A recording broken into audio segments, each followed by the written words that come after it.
उन्हीं के पूरे होते हैं जिनके सपनों में जान होती है, पंखों से कुछ नहीं होता, हौसलों से उड़ान होती है। हौसलों के इस उड़ान की आज बात हम करने जा रहे हैं। हरियाणा की आन और देश की शान, एक ऐसी नायिका जिन्होंने देश का मान बढ़ाया है और पैरा एथलीट कॉमनवेल्थ गेम में गोल्ड मेडल जीतने वाली वो पहली भारतीय खिलाड़ी बनी हैं। हमारे साथ बात करने के लिए मौजूद हैं शर्मिला धनखड़ जी। शर्मिला जी, बहुत बहुत स्वागत है आपका जनता टीवी पर। धन्यवाद सर। शर्मिला जी, सबसे पहले बहुत बहुत बधाई आपको, आपने वो कर दिखाया जिसका इंतज़ार दशकों से था। जी। सबसे पहले ये बताएं कि ये अनुभव कैसा रहा, उस दिन पोडियम पे चढ़ना, गोल्ड मेडल गले में आना और वहाँ पर फिर राष्ट्रगान का बजना।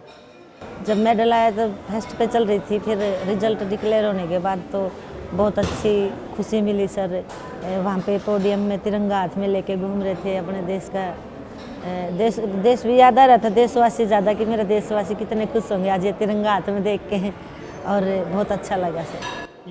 ये जब मौका आया, मतलब प्रधानमंत्री आपके लिए ट्वीट कर रहे हैं, देश के गृह मंत्री, हरियाणा के मुख्यमंत्री सब इतने उत्साहित हैं कि आपने वो कर दिखाया जिसका इंतज़ार था, तो कभी सोचा था कि इस तरह, क्योंकि मेहनत तो आप इतने साल से कर रही थी, लेकिन सीधा गोल्ड, सीधा राष्ट्रगान बजना, इसके बारे में क्या सोचा था आपने?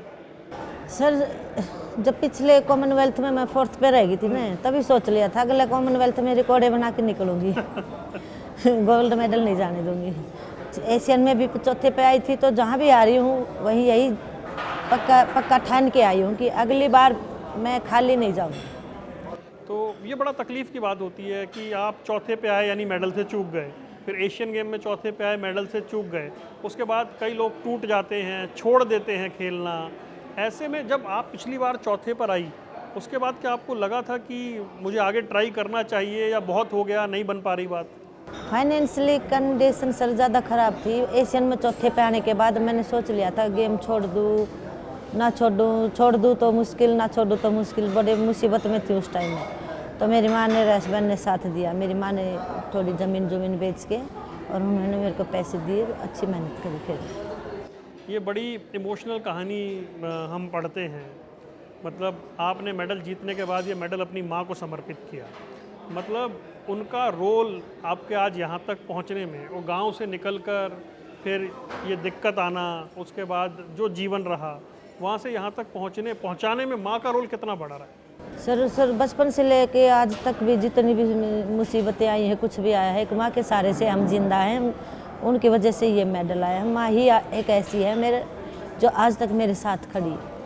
हस्बैंड अब तो हस्बैंड तो बाद में आए ना, सेकंड मैरिज के बाद। ये बहुत अच्छे हैं, बट दुनिया से तो मेरी माँ ने लड़ा है ना। जैसे ज़मीन बेच के पैसे दिए थे, तो बोले कि घर बर्बाद कर रही है, ये छोरे का घर नहीं बसने देगी, कुछ भी बोल देते हैं लोग। तो माँ को दिखाई भी नहीं देता था, लोग ज़्यादा ताने देते थे, ज़्यादा परेशान हो जाती थी। माँ बेटी ही बोल बतला के अपना दुख बांटते थे।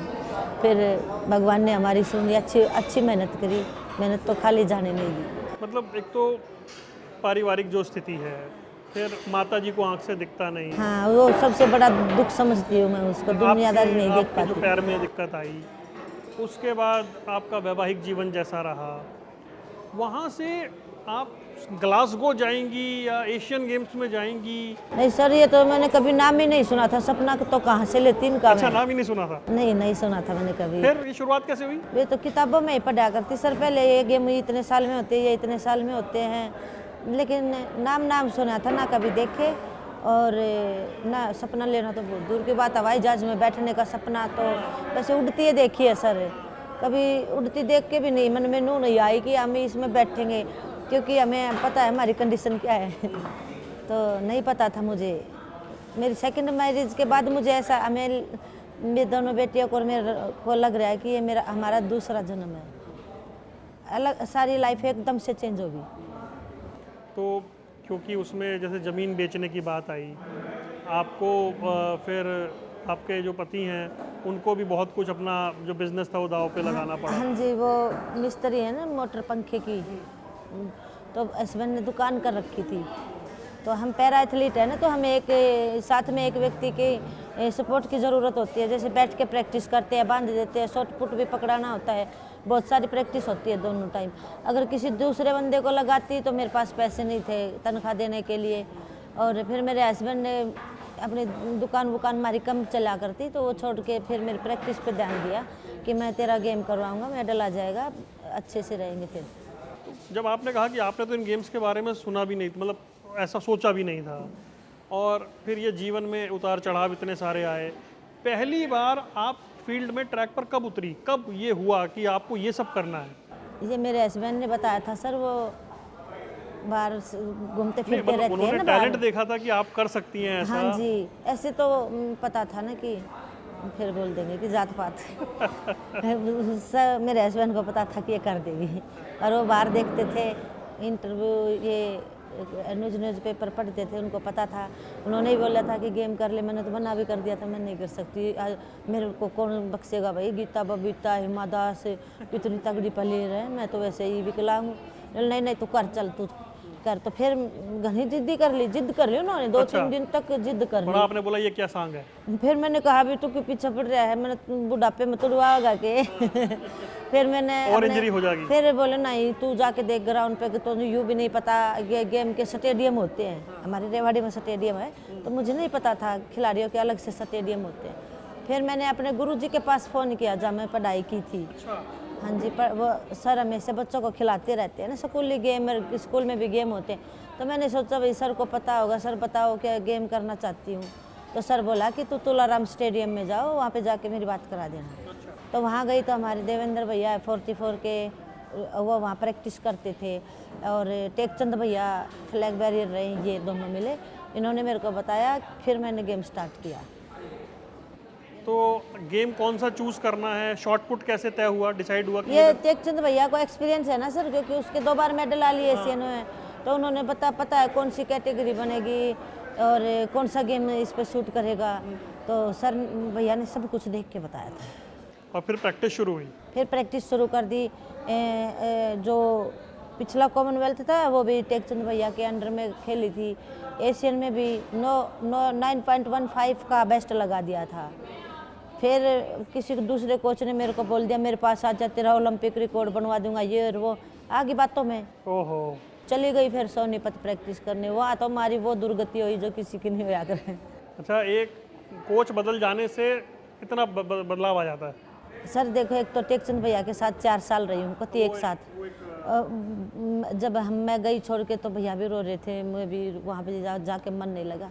6-7 महीने में तो मैं थोड़ा सेट हुआ, फिर वो अब जाके भी ऐसा कलेश वलेश से दिमाग के हैं वो भी। अच्छा, डांट डपट? बस पूछो ही मत ना, वहाँ जाके ऐसा पहले मैं अपने आप को खिलाड़ी समझने लगी थी मेडल आने के बाद, वहाँ जाके खिलाड़ी वाली फीलिंग ख़त्म करवा दी अंदर से। क्या है तू दुनिया मोदी से बात करती है, क्या है, जब अपने आप ने जब समझे मेडल आवे, और तो मेडल ऐसे थोड़ी आ जाएगा, टाइम तो लगता मोराल तो है। अप होना तो चाहिए। बढ़ाने के बजाय वो टांग खींचते थे। फिर मैं वहाँ से छोड़ने की भी कोशिश की, मैं यहाँ प्रैक्टिस नहीं करूँगी। तो मेरे हस्बैंड ने सोचा कि एक को छोड़ दिया, अब दूसरे के पास आ गई, वो दूसरे भैया को पकड़ लिया, ये घर जा रही है, इसको मना, और ये वो मना मनो के रख लिया उधर।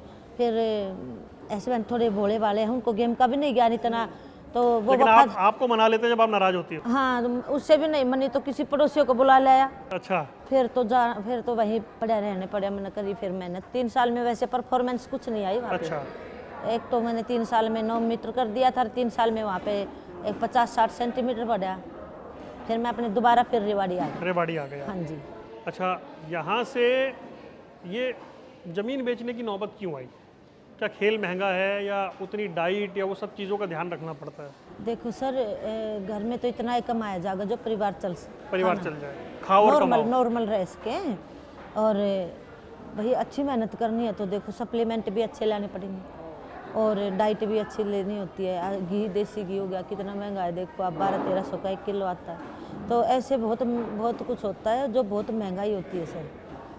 मसाज की भी करवानी होती है, स्टीम बाथ भी लेने के लिए बाहर जाना होता है, इस बात भी करनी होती है। तो बहुत से ऐसे हैं जो कि उसमें खर्चा तो लगता ही है खिलाड़ी का, 1-1.25 लाख रुपए महीने के लगते हैं आराम से, अगर बड़ा खिलाड़ी बनने सकते हो तो। अगर बड़ा खिलाड़ी बनना। हाँ, तो मैंने तो ये सोच रखा भाई मेरे पे पैसे लगा दो, अगर मेरा 1 सेंटीमीटर से मेडल रहेगा तो मैं और मेहनत करूँगी, 2 सेंटीमीटर आगे करूँगी इससे। तो मैंने तो ठान रखी थी, मेहनत की कमी नहीं छोड़ूंगी, अपने आप मेडल आएगा। तो ये दिमाग में था कि पैसे लगा दो और मेडल नहीं आया तो फिर और तकलीफ होगी? कोई 2 बार नहीं आया? नहीं, मेरे मन में ये थी सर कि पैसे लगा दो, मैं मेहनत तो अपने हाथ में है ना करनी, हम और 2 घंटे फालतू करेंगे, 4 घंटे फालतू कर लूँगी, तो मेहनत अच्छी करूँगी पर मेडल नहीं जाने दूँगी। मुझे विश्वास था अपने आप पे। पति ने भी साथ दिया, माँ ने भी साथ माँ दिया? का और पति का बहुत अच्छा साथ है सर, इनके बिना तो देखो कुछ नहीं कर पाती मैं। तो माँ को माँ के पास जमीन भी थी, बेच के लगा दी, जमीन ना होती ना बेचती तो भी मेरी माँ बहुत अच्छा सपोर्ट करती है। जिन्हें दिखता नहीं, जिन्हें लोग ताने मारने कह रहे हैं क्यों पैसे खराब कर रहे हो, माँ को इतनी उम्मीद थी कि मेरी बेटी कुछ कर जाएगी? सर मेरी माँ बहुत इंटेलिजेंट है, पढ़ी लिखी तो है नहीं, लेकिन पढ़े लिखे सुनार को भी फेल कर देती है। अपने बच्चे को माँ से ज़्यादा कौन जानता है? हाँ, मुझे पता है ना मेरी माँ कितनी अच्छी है और कितनी माइंडेड है, क्योंकि माँ की फैमिली पीछे से बहुत अच्छी है। तो जैसे माँ के भाई और पढ़ा करते तो उनके दूर बैठी रहा करती, सारी पढ़ाई आवनू किनू। हाँ, तो माँ ने तो बचपन से ही देख रखा था, मैं भी इंटेलिजेंट थी, फर्स्ट क्लास से लेके 10th तक कभी मैं सेकंड नहीं आई, फेल होना तो दूर की बात है। हाँ जी, पूरी क्लास में किसी टेस्ट में भी, जो टेस्ट होते हैं ना बच्चों के, उसमें भी सेकंड नहीं आई कभी, हमेशा फर्स्ट रही। तो मेरी माँ को और मेरे गांव को भी विश्वास था इस लड़की को अच्छा पढ़ाएंगे लिखाएंगे तो ये कुछ बनेगी। फिर गाँव में गरीबी सर, फिर पापा माँ बेलाइन थी, भाई भी घना छोटा, शादी कर दी। वही कि माता जी जिन्हें दिखता नहीं, आपके थोड़ी पैर में दिक्कत आ गई, फिर आपकी शादी जल्दी कर दी गई। शादी तो 3 बहनों की जल्दी कर दी थी ना, ऐसे गांव में होता है ना भाई, बहन बेटी बड़ी और अपने शादी कर दो, और वो शादी कामयाब हाँ। नहीं। फिर भी माँ अंधी थी, पापा बुजुर्ग थे, तो टाइम पे शादी करना ही ठीक होता है, तो उनके हिसाब से उन्होंने ठीक किया था। तो दूसरी शादी की हिम्मत क्या आ गई जब पहली शादी कामयाब नहीं हुई? बड़ा डर, मतलब आदमी एक बार भुगत ले तो ऐसा लगता है कि नहीं। सर मुझे तो देखो बोलते हैं ना, डूबते को तिनके का सहारा, तो 6 साल मैंने पियर में काटे हैं, वहाँ भी 4 साल ससुराल में रही हूँ मैं, 4 साल में भी कभी गांव में, कभी ससुराल में, कभी कहीं। तो वो जो हस्बैंड थे ना, उसके माँ बाप नहीं थे, माँ बाप भी होते हैं ना, तो भी मैं कर लेती, पीटता तो छुटवा तो देते कम से कम। अब घर में कोई बड़ा सियाना है नहीं, नशा इतना करे कि आदमी को जान से मार दे। उसने तो मेरे सिर में ईंट भी मारी थी, ये निशान है अब भी देखो, मेरे पियर में मारी थी सर। मेरी माँ को गालियाँ दे रहा था, फिर मैंने भी उसको गाली दे दी जब मेरे सिर में ईंट मारी ठाके। उस पीड़ा से, उस तकलीफ से निकल के स्कॉटलैंड में गोल्ड मेडल लेकर आने वाली शर्मिला धनखड़ हमारे साथ बैठी हैं। ईश्वर ने कुछ और सोच रखा? हाँ, ये भगवान ने ही सोच रखा था। ऐसे ऐसे दिन देखे जैसे मरने का मन कर गया, बच्चों को लेके चल भी दी कि आज तो मैं मरूंगी, खाने को घर में कुछ नहीं, रात का टाइम है, बाहर से लाइट काट दी सर, कैसे सोऊं बच्चों के लेके, बच्चे रोए गर्मी में, तो मैं सोचा जो मर जाऊं, लेके चल दी मैं तो।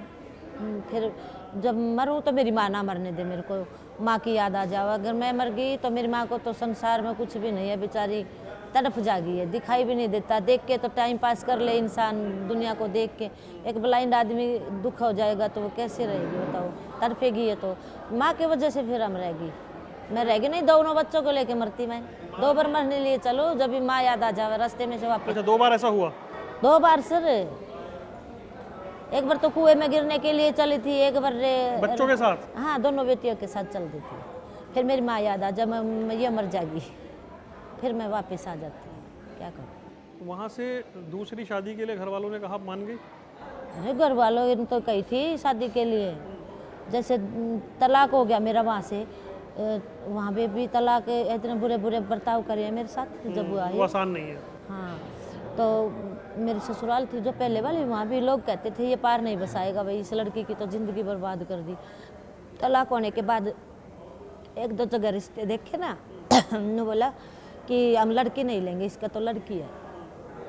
कोई कहे हाँ लड़की हैं, बच्चे नहीं लेंगे, अकेले इससे शादी करेंगे। कोई कहे कि एक बच्चे लेंगे, एक नहीं लेंगे। अच्छा।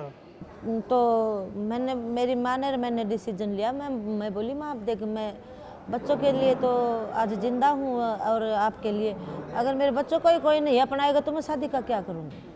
इनके लिए तो शादी कर रही हूँ, इनका पेट भरने के लिए। तो फिर माँ बोली ठीक है, तो भाई नहीं बनी बात है। फिर भगवान ने ऐसा कोई सूत बैठा दिया, ऐसा इंसान मिला जिसने पहले मेरे बच्चों को अपनाया, फिर मेरे को। थोड़ी सी नर्वस थी आप शादी के टाइम, कौन मिलेगा, कैसा मिलेगा? उन्हें तो चिंता तो थी सर, चिंता तो बाद में भी रही है, कभी ऐसा हो उसकी तरह दारू दूर पीने लग जा, बाद में पदे कदे फिर परेशानी आवे, ऐसा तो डर तो लगता ही था। और फिर वहाँ से मुझे तो 6 महीने में विश्वास हुआ जाके कि अच्छा इंसान है। और फिर पहले वाली जिंदगी ऐसी थी ना, डर बैठ गया था। पहला गेम आपने कहाँ खेला? पहला मेरा स्टेट हरियाणा का गुड़गांव में हुआ था, उधर दीपा मलिक मैम ने खिलाया था। नाम मना भी कर दी थी खिलाने के लिए, कोरोना चल रहा था, मैडम ने मेरे को खिलाया था। तो जब कोरोना चल रहा था उसी टाइम में वो ओलंपिक हुआ जब नीरज चोपड़ा ने गोल्ड जीता, जो अगले साल हुआ, और पैरा में इतने सारे मेडल आए, उनकी देश भर में चर्चा होनी शुरू हुई। खिलाड़ियों को आपने एयरपोर्ट से लेकर सोशल मीडिया मोदी जी की वजह से सर, हमारे प्राइम मिनिस्टर हमारी बहुत सपोर्ट करते हैं। देखिए सोशल मीडिया पर हर तरह से हमारे साथ रहते हैं। तो सरकार के हाथ में है ना बच्चों को ऊपर उठाना, उनको हाईलाइट करना। मेडल तो हम भी उसी ग्राउंड से लेते हैं, और एबल के बच्चे हैं वही मेडल, वही ग्राउंड, वही राष्ट्रीय गान, वही तिरंगा। और फिर भेदभाव किस चीज़ का, ये बात तो मोदी जी के दिमाग में आई है ना। तो सबको बराबर समझो और अच्छी रिस्पेक्ट करने लगे, खिलाड़ियों को बढ़ावा दो। तो मोदी जी ने खेल कल्चर बदला है देश में। हाँ जी, फिर जब तो ये मेडल आने स्टार्ट हुए हैं ना। पहले पहले पहले पैरा में कितने मेडल थे बताओ? हाँ, पैरा में तो अब तो 100 पार कर जावे हैं। अब भी 7 मेडल आए हमारे इधर कॉमनवेल्थ में, और जिसमें बच्चे कितने गए थे 11। सारे गेम आ जाते तो मैं यूँ कह रही हूँ सारा कॉमनवेल्थ हमारे इंडिया में आ जाता उठ के। क्योंकि इस बार तो सारे गेम, वहाँ गेम ही बहुत हाँ, कम गेम काट दिए ना इस बार, सबके काट दिए। अगर हमारे पूरे गेम आ जाओ तो मैं कह रही हूँ 150-200 मेडल कर दे खिलाड़ी पैरा में। तो अगला कॉमनवेल्थ है भारत में, और ये अब 20 साल बाद होने जा रहा है। तो भारत में जब कॉमनवेल्थ होने जा रहा है तो क्या उम्मीद आप करती हैं? सर मेरी तो अच्छी, मैं तो उम्मीद कर रहा क्योंकि हम तो ये सुन रहे हैं कि बहुत हमारे सारे देश गेम, में भारत पूरा कॉमनवेल्थ, जोर लगा के कि बहुत सारे गेम जो है वापस इसमें करवाए जाएं। हाँ वापस जो गेम कट गए थे वो भी होने चाहिए। लेकिन ये तो इंटरनेशनल कमेटी के हाथ में होता है ना, सरकार के हमारी थोड़ी होगा। वो करेंगे जो करना होगा, करना चाहिए। वैसे बहुत से बच्चों के रह गए कबड्डी के। भारत में होंगे तो ज़्यादा मेडल की उम्मीद है? मेडल की तो भारत में तो होंगे जब तो है, या कहीं भी करवा लो। खिलाड़ी अच्छे आगे बढ़ रहे हैं, हमारे खिलाड़ियों को फैसिलिटी अच्छी मिल गई अब, तो मेडल तो आएंगे ही आएंगे, कहीं भी करा लो गेम तो। अच्छा, मेडल जीतने के बाद माँ से बात हुई उसी टाइम? हाँ, मेरी माँ वो थी ना, फ़ोन नहीं मिला सकती ना। भाई तो ऐसा है दारू पी के पड़ा रहे हैं, भाभी अनपढ़ है बेचारी। तो बच्चियों ने माँ के पास फ़ोन करके लाइन पे लिया, फ़ोन उठा लेती है, मेरी माँ से मिलाया नहीं जाता। वो टच वाला फ़ोन है माँ का, वो उनका घर में बटन वाला हो तो भी कर ले, किसी के पास बटन दबाई जाएगी कहीं तो मिलेगा ही। अब बोल दो शर्मिला फ़ोन कर लेगी, तो ऐसे छोटा फ़ोन में तो ऐसे कर लेती है। फिर बेटियों ने बताया माँ को, बहुत राजी हुई। तो जो माँ को ताने मार रहे थे, अब माँ जवाब देने का मूड में है या नहीं? नहीं सर, हम जवाब तो हमने देखो आज तक किसी का नहीं दिया, नहीं हम देंगे जवाब, भगवान है देने वाला, हम क्यों देंगे। अच्छा, ये सुनने में आ रहा है कि आपकी बेटियां भी खिलाड़ी बनने की राह पर हैं, ठीक? बिल्कुल, अगले कॉमनवेल्थ में देखियो एक घर में 3 मेडल निकालूंगी। अरे क्या बात है, ये रिकॉर्ड बनाना हमने ठान ली पक्की। तो अच्छा, अब आपको देख लिया तो वो और मेहनत करेंगी? हाँ, तो अब अगले कॉमनवेल्थ के 4 साल ही तो रह गए। हाँ, 4 साल अब तो रह गए। मेहनत हमारी अहमदाबाद जबरदस्त में है। चलेगी 4 साल। वो क्या क्या गेम खेलती हैं? वो बड़ी वाली जेवलिन करती है सर, छोटी लॉन्ग जंप करती है। लॉन्ग जंप करती वहाँ पे जाके डिस्टर्ब हो गए सोनीपत में, उनकी बेचारियों की मेहनत नहीं कराई, उसका अच्छा ऐसा ही था। है। वो भी सोनीपत गई थी? हाँ, बस यहाँ डिस्टर्ब हो गए थोड़े बच्चे। अब तो रेवाड़ी आ गई, मैं खुद अब फाइनेंशियली कंडीशन भी ठीक हो जाएगी, अच्छे मेहनत करेंगे। सरकार से सपोर्ट ठीक मिल रहा है और मिलना चाहिए? नहीं सर, देखो सरकार ने तो खूब कर रखा है, कोई कमी नहीं छोड़ी है सरकार ने। हरियाणा सरकार ने पैसों में कमी नहीं छोड़ दी। अब भी मुझे 7 तारीख को मिलेंगे 1.5 करोड़, और सेंटर ने भी 30 लाख दे दिए। तो सरकार पैसे देती है खिलाड़ियों को, तो सरकार की तरफ से कोई कमी नहीं है। जॉब भी देती है, वो भी मेडल आने के बाद मिलती है, उससे पहले क्या करें।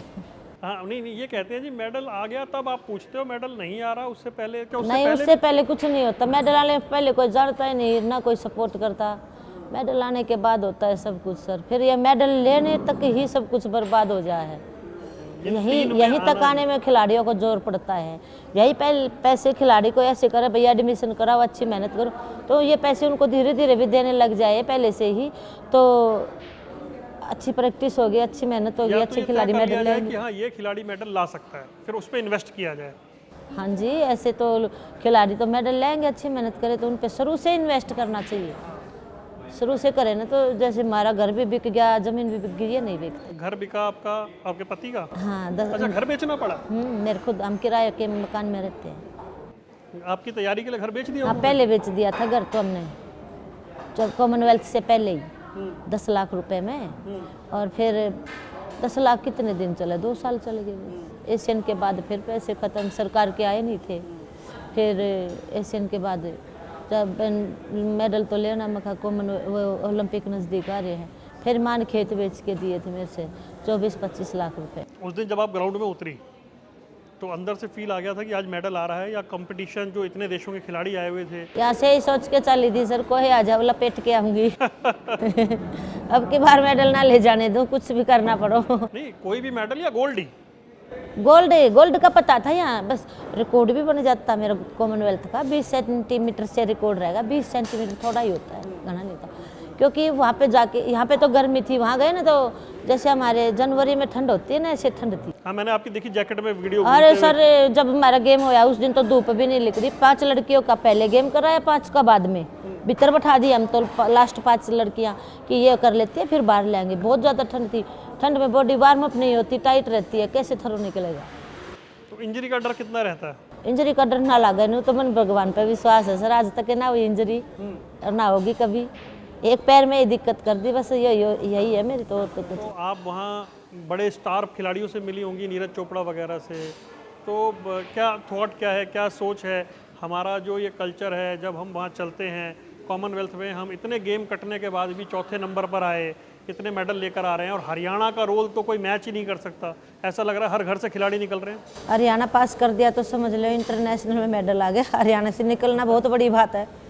अब मैं हरियाणा से निकली हूँ। हरियाणा में सेलेक्ट होना बहुत मुश्किल है। हाँ, हरियाणा में जिसने पास मेडल आ गया ना हरियाणा स्टेट में, तो ये सोच लो उसका इंटरनेशनल मेडल है। इतना टफ कंपटीशन हो गया है। घना टफ है। जैसे मैं बैठी हूँ हरियाणा में, कोई और लड़की आएगी, मेरे को काटने में कितने समय लगेगा? 3-4 समय लगेंगे।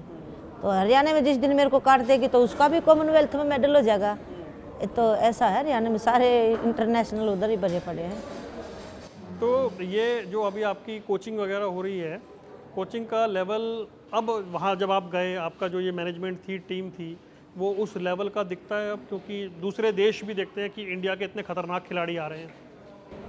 हाँ जी, पता होता है दूसरे देश वालों को तो कि इंडिया की है, मेडल गया। अच्छा। मेरी कैटेगरी वाली ने तो पता था गया मेडल नहीं मिलेगा, गोल्ड सबको पता था। क्योंकि वो रैंक चढ़ जाती है ना मेरी पहले ही, उसमें पता चल जाता है। पति जीतने के बाद मतलब उनको पता था मेडल आ रहा है, या उन्होंने घर बेच दिया? आप बॉल फेंकती थी, वो बॉल उठा के लाते थे? हाँ, सारी मेहनत करवाई सर। आप इतने सीधे आदमी थे। हाँ, सीधे हैं बिल्कुल। शरीफ से 6-7 पढ़े लिखे, घना भी ना पढ़ रहा। और बाकी जैसे बाहर बाजार में से कुछ भी घने राजी हैं? राजी तो घना राजी है सर, राजी है बिल्कुल। 2 दिन तो विश्वास भी ना हुआ, मेडल दिखा दिया। जब भी विश्वास ना हुआ, एयरपोर्ट पे आके देखा ना जब, न्यूज़ सोची हाँ भाई सच में मेडल आ गया। तो वो तो अखबार टीवी देखते हैं। हाँ, टीवी बेशक देखो। एयरपोर्ट पे आके मेडल देख गया। चूरमा खा लिया? अभी खाएंगे? चूरमा कौन खिलाएगा? मेरी माँ बनाती है ना, माँ के हाथ का चूरमा और भी कुछ ऐसी। मेरे तो मन में ही आ जाती है, माँ आज तू मेरा पानी गर्म कर दे, तेरे हाथ का पानी गर्म करेगी तब नहाऊंगी। माँ तेरे हाथ का यूँ कर दे। माँ, मेरी माँ बैठी रहती, माँ मेरा पानी पीने का मन कर रहा है, अगर आप पिलाओगे ना तो मैं पानी पीऊँगी। फिर मेरी माँ पानी भर के लाओगी गिलास में। बड़ा मज़ा माँ के हाथों का खाना खाना, पानी पीना, माँ के पास बैठ के बातें करना, बहुत अच्छा लगता है। मैं अपनी माँ से ज़्यादा प्यार किसी से नहीं करती। तो डाइट वाइट पे अब तो चूरमा उरमा सब छुड़वा देते होंगे कोच तो? हाँ, अब इतने बड़े कोच थोड़ी मिले थे मैंने तो चूरमा छुटवा दे। हाँ, इतना थोड़े थे, ये तो अपने नॉर्मल कोच है अपने। इन्होंने तो कहते हैं ना बड़ा डाइट पे कंट्रोल करना है, कुछ नहीं खाना है। डाइट पे कंट्रोल, इस उम्र में घी नहीं खाएंगे तो कैसे कामयाब होंगे? नए बच्चे तो भाई कुछ भी कर सकते हैं। हाँ। तो 2022 से 26 के बीच के 4 साल कैसे बीते? इंतजार में, तकलीफ में? ये इंतज़ार भी था सर, तकलीफ़ें भी आई, कोचिंग में भी बहुत मुसीबतें आई, हो ही जाता है। जो खिलाड़ी ऐसे हार के छोड़ देते हैं, उनको क्या कहना चाहेंगी आप? छोड़ो क्यों, हार क्या? हार तो मानो ही मतलब खिलाड़ियों की सिर्फ हार जीत तो होती है। 10 खिलाड़ी होते हैं एक कंपटीशन में, क्या 10 के मेडल थोड़ी आएंगे? तो हार किस लिए माननी? हार जीत तो होगी भाई, 3 के मेडल आएंगे और 7 भी तो आ रहे हैं। मैं अकेले ऐसे थोड़ी सोचूंगी मैं अकेले आ रही हूँ, भैया भी तो आ रहे हैं, अगली बार इन मेडल वालों का आएंगे। जलवा अलग है। 3 में से 2 पोडियम पे इंडियन थे, 3 भी हो सकते थे। हाँ, 3 भी नहीं, 3 तो नहीं हो सकते, 2-2 की एंट्री थी सर। अगर 3 की कर देते ना तो तीसरा मेडल भी अपना ही था। तीसरा भी अपना ही आता। फिल्म भी बन रही है पैरा एथलीट पे, चंदू चैंपियन फिल्म बन गई, देखी आपने? नहीं देखी? हाँ जी, ना देखी तो ना है। नहीं देखी? फिल्म मूवी तो अच्छी बन जाती पैरा है। एथलीट पे फिल्में बन रही हैं, पैरा एथलीट का ग्रैंड वेलकम हो रहा है, पैरा एथलीट के साथ लोग फोटो खिंचवाना चाह रहे हैं। हिंदुस्तान में खेल कल्चर तो बिल्कुल बदल गया, नहीं? हाँ जी, फिल्म बनाने से भी बदलता है। जैसे दंगल फिल्म बनी थी, बहुत से खिलाड़ी उसको देख के निकले। तो चंदू चैंपियन तो देखो इतना टाइम नहीं लगा, अब तो मैं बिजी थी वो प्रैक्टिस पैरा में। खिलाड़ी पे बनी है। अच्छा, वो भी चल देखूंगी मैं। बाकी मूवी बनने से देखो मोटिवेशन मिलता है लोगों को। जैसे मेरी लाइफ है, मेरी लाइफ थी ऐसी तो मैं नू कर रही हूँ, हिंदुस्तान में या वर्ल्ड में ही नहीं है किसी की।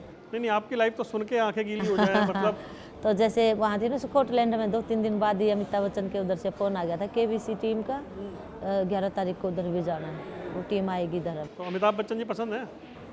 सर कौन पसंद नहीं है, बड़े लोग तो सब पसंद है। इनको देख के सोचते हो ना वो ये गाड़ियों में घूमते हैं, हम भी मेहनत करें ऐसा काम करें। तो ये आपने सोचा नहीं था कि कभी अमिताभ बच्चन जी से भी मिलना हो जाएगा? सर ये कहाँ सोचती थी मैं, तो मेडल आने के बाद भी नहीं पता था कि केबीसी में भी बुला लेंगे। केबीसी में तो बड़े खिलाड़ी ओलंपिक वाले जाते हैं। फिर हमारे सत्यनारायण सर है ना, इन्होंने मेरे को बताया ना, तेरा मेडल ओलंपिक से कम है क्या, ओलंपिक में भी पैरा आएगा। एथलीट में कॉमनवेल्थ में पहला गोल्ड ये पता लग गया आपको? हाँ, पैरा एथलीट का पहला गोल्ड है जी ये, पैरा एथलीट का पहला गोल्ड भारत के लिए। भारत के लिए। और ओलंपिक में भी कोई शर्मिला धनखड़ का नाम इतिहास में दर्ज हो गया है। ओलंपिक में भी नहीं आया पैरा एथलीट का या एबल का भी, लड़कियों का पहला गोल्ड किसी का नहीं, गोल्ड मेडल ही नहीं आया अब तक। पहला सिल्वर मेडल दीपा मलिक का था ओलंपिक में, पैरा ओलंपिक में। और लड़कियों का गोल्ड नहीं है अब तक। अगर वो रिकॉर्ड तो अच्छा बना के जाऊंगी, वो तो डेट पे होता है, अगर पहले डेट आ गई तो पहला ही मेडल मैं लेके आऊंगी फिर ओलंपिक का। अच्छा, अगला टारगेट ओलंपिक? ओलंपिक है सर, पहला ही गोल्ड पाड़ना है, अगर जो मेरी वो कंपटीशन डेट पहले आ गई तो। लास्ट में भी दे देते हैं ना कई बार तो। अच्छा, इसमें पहले और लास्ट में क्या फर्क आ जाता है? पहले कोई और फिर बहुत सारे खिलाड़ी जाएंगे, कौन क्या पता कौन सी लड़की का गोल्ड आ जाए। हाँ ये होता है। तो ओलंपिक को लेकर कॉन्फिडेंस है आप? जी सर बिल्कुल है, अब तो मेडल आने से स्टार्ट हो, यहाँ 21 साल तो और खेलूंगी। हाँ, कितने साल? 20 साल। 20 साल और खेलोगे? फिर बहुत सारे मेडल के साथ इंटरव्यू करेंगे हम आपको। हाँ जी सर, पक्का है। हैं? हाँ। तो एक बार जनता टीवी और हरियाणा में जो आपको लोग सुन रहे हैं, एक बार हरियाणवी में उन्हें क्या कहना चाहेंगे? इतना प्यार, इतना सम्मान दे रहे हैं, इतना इंतजार कर रहे हैं। अरे सर बहुत देशवासियों ने, हरियाणा के लोगों ने बहुत प्यार दिया है, मेरे गाँव वालों ने भी, मैंने बहुत खुशी हो रही है। सोचा भी नहीं था कि ये प्यार, इतना प्यार मिल जाएगा। चलिए शर्मिला जी, आपने हमसे बात की, समय निकाला, आपका बहुत बहुत धन्यवाद। आपको बहुत बहुत बधाई, बहुत बहुत शुभकामनाएं। आगे ऐसे ही मेडल जीतती रहें, देश का नाम रोशन करती रहें। Thank you sir. ये थी हमारे साथ पैरा एथलीट, पहला गोल्ड मेडल कॉमनवेल्थ में लाने वाली भारतीय खिलाड़ी शर्मिला धनखड़, हरियाणा की शान, जो हरियाणा की मिट्टी से निकली और देश का नाम पूरी दुनिया में रोशन किया। इस खास पेशकश में इतना ही, दीजिए इजाज़त, नमस्कार।